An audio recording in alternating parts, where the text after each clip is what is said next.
2 weeks பிறகு இப்போதான் ஒரு வீடியோ போடுறோம். ஃபீவர் வந்துருச்சு, கோல்டு வந்துருச்சு, கவலை வந்துருச்சு, எல்லாம் வந்துருச்சு. இப்போ ஏதாச்சும் போடணும்ல.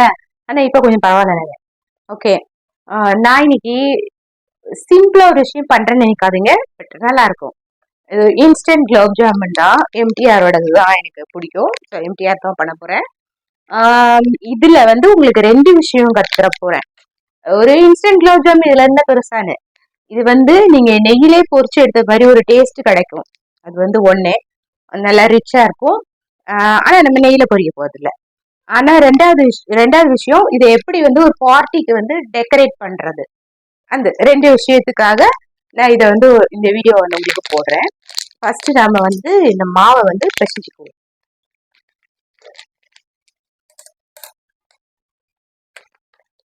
எனக்கு எப்பயுமே ஒரு பழக்கம், இது தண்ணி நான் ஒரு பாத்திரத்துல எடுக்கவும் மாட்டேன், இதுலதான் இருப்பேன். அது என்னமோ புரியும் எனக்கு. ஓகேவா? இதுல என்ன விஷயம் என்னன்னா, மாவு பிசையறச்ச அழுத்த பிசையக்கூடாது, சாஃப்டா பிசையணும். அந்த ஏர் அதுக்குள்ள இருக்கணும். அந்த மாதிரிதான் பிசையணும்.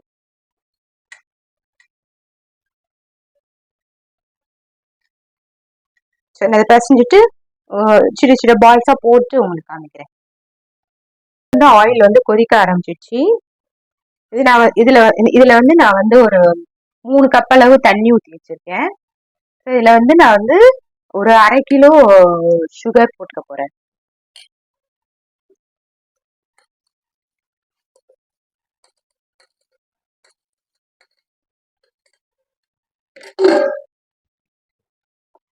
அப்புறம் ஒரு பிஞ்ச் சால்ட்.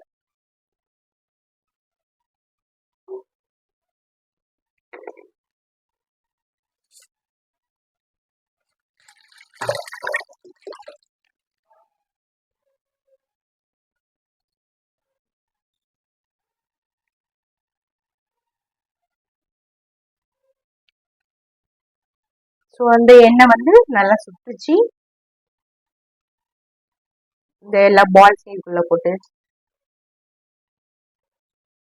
ஃபர்ஸ்ட் ஹைல இருக்கட்டும், அதுக்கப்புறமா மீடியமா வச்சுட்டு ஃப்ரை பண்ணிக்கலாம்.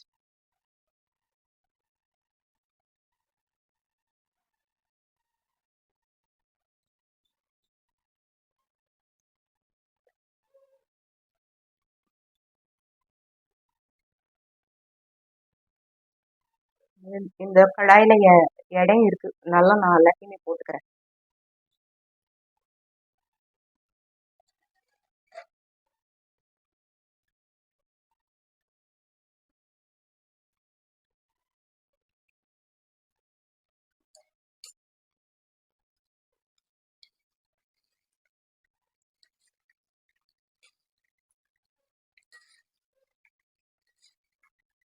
ஒரே கலர்ல ஃப்ரை பண்ணி எடுக்கணும். இது நீங்க இன்ஸ்டண்டா இல்லாம நீங்க குலாப் ஜாம் செய்யணும்னாக்கா ஒரு ஒரு பகுதி அளவு பால்கோவானா அதே அளவு மைதா, ரெண்டையுமே சேர்த்து இல்லை கொஞ்சம் ஒரு பிஞ்சு சோடாப்பு போட்டு சால்ட் போட்டு பிசைஞ்சு அதை உருட்டினீங்கன்னா அதுதான் குலாப் ஜாம் ஆகும்.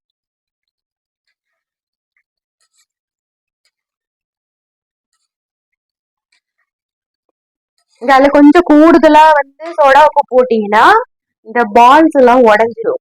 இப்ப இந்த மாவுமே நீங்க நிறைய நேரம் பிசைஞ்சிட்டு அப்படியே விட்டுட்டீங்கன்னு வச்சுக்கோங்களேன், அப்ப அந்த பால் எல்லாம் கொஞ்சம் வெடிச்சிடும். இது நம்ம அப்படியே பிசைஞ்ச உடனே கொஞ்சம் உருட்டி எடுக்கணும்.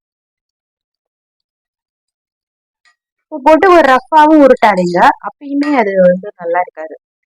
அதுக்குள்ள ஏர் போகலைன்னா அந்த சாஃப்ட் கொடுக்கவே கொடுக்காது.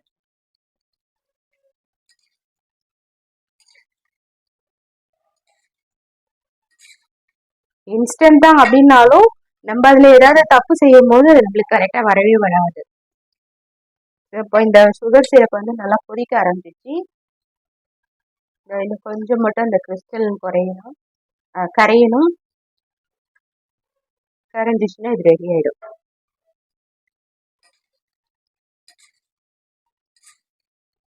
அப்புறம் இன்னொரு விஷயம் என்னன்னா, குலோப் ஜாமுக்கு எப்பவுமே தயவு செய்து ஏலக்காய் பொடி போடவே போடாதீங்க.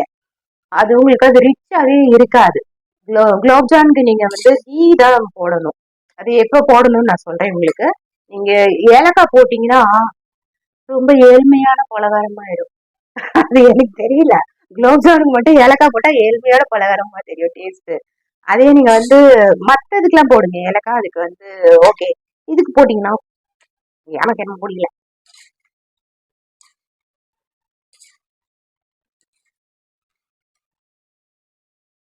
வேகட்டும், காமிக்கிறேன். ஸோ இது வந்து நல்லா கலர் கொடுக்க ஆரம்பிச்சிச்சு. ஸோ நான் அந்த சீக்ரெட் சொன்னேன்ல, நெய்யில பொரிச்ச மாதிரின்னு.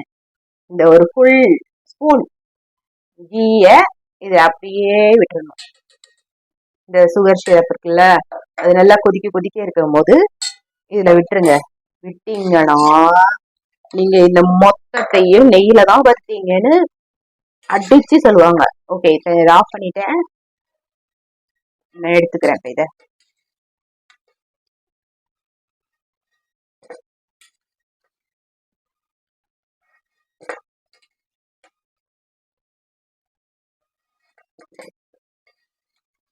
இன்னும் சொல்ல போனா நீங்க கடையில வாங்குனீங்க, நல்ல ஃபேமஸான கடையிலன்னு சொல்லுவாங்க. அந்த டேஸ்ட் வந்து உங்களுக்கு அப்படி இருக்கும். சரி, ஓகே. இப்போ இது வந்து கொஞ்சம் வந்து அந்த சிரப்பு வந்து லேசா ஆறட்டும். ஏன்னா உடனே போட்டாக்கா ஒரு மாதிரி சொத சொத சொதன்னு ஆயிடும்.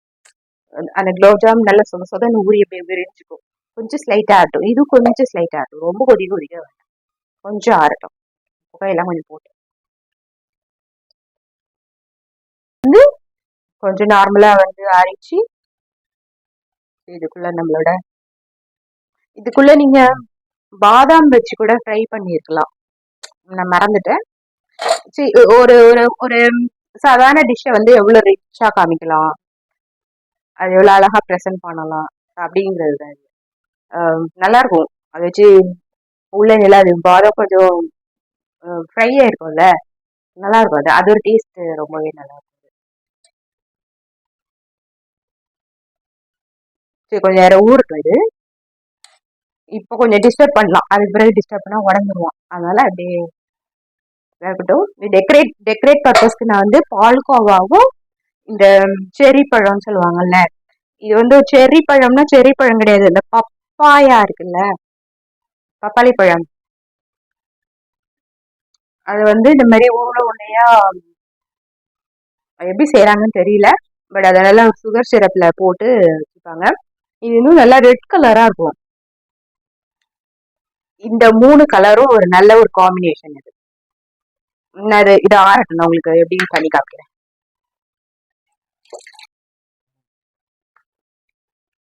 ஸோ இந்த குலோப் ஜாம்ஸ் எல்லாம் ஊறிச்சு, நல்லா சாஃப்டா இருக்கு. நான் வந்து பால்கோவா, ஸ்வீட் உள்ள பால்கோவா இந்த கடையில இருந்து வாங்கிட்டு வந்தேன் நான் வரும்போது. ஸோ இது வந்து ஒரு ஒன்றும் பெருசா இதா வைக்க தேவையில்ல. ரொம்ப அப்படியே உருட்டி ரவுண்டா வைக்கணும். இப்படி வச்சாலே போதும்.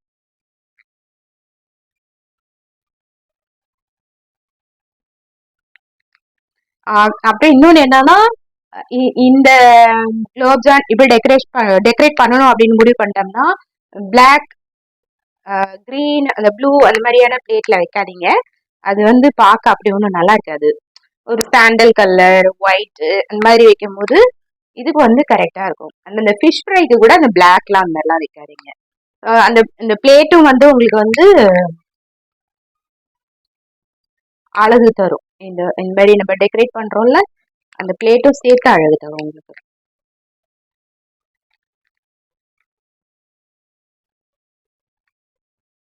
இந்த குட்டி கப் கேக் இருக்கும்ல, அதுலயும் அதுக்குள்ளேயும் இதை வைக்கலாம். நல்லா இருக்கும். ஒரு ஒரு குலோப் ஜாம் எடுத்து வச்சு அப்படியே கொடுக்கலாம்.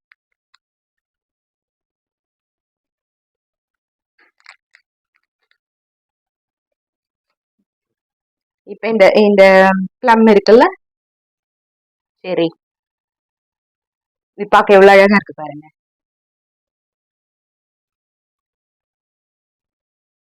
இது ஆக்சுவலா நான் குட்டி பிள்ளையா இருக்கும் போதுலேருந்து எனக்கு வந்து டெக்கரேட் பண்ண தெரியும். நான் அப்பையிலேருந்தே வீட்ல எதுவும் பார்ட்டி அப்படின்னு சொன்னாக்கா நான் இப்படிதான் பண்ணுவேன். எனக்கு இது அவ்வளவு பிடிக்கும். இந்த மாதிரி டெக்கரேட் பண்ணி அது ரொம்ப நேரம் பார்த்துட்டு இருக்கிறது எனக்கு அவ்வளவு பிடிக்கும். சாப்பிடாம அதை பார்த்துட்டு இருப்பேன்.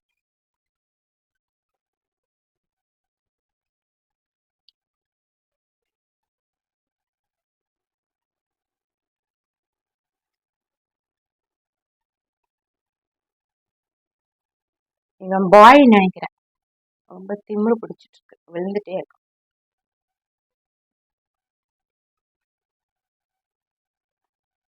பாய் தான், சொல்ல தரான்ல, பாய் தான்.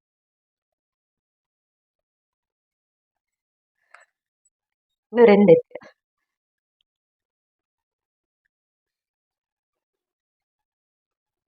இது வந்து கேர்ள். எப்படி சொல்றேன் சொல்லுங்களா, தலையில எவ்வளோ பெரிய பாரத்தை தாங்கிட்டு இருக்கு பாருங்க. சரி, ஓகே. பாக்கிறதுக்கு எவ்வளவு அழகா இருக்குல்ல.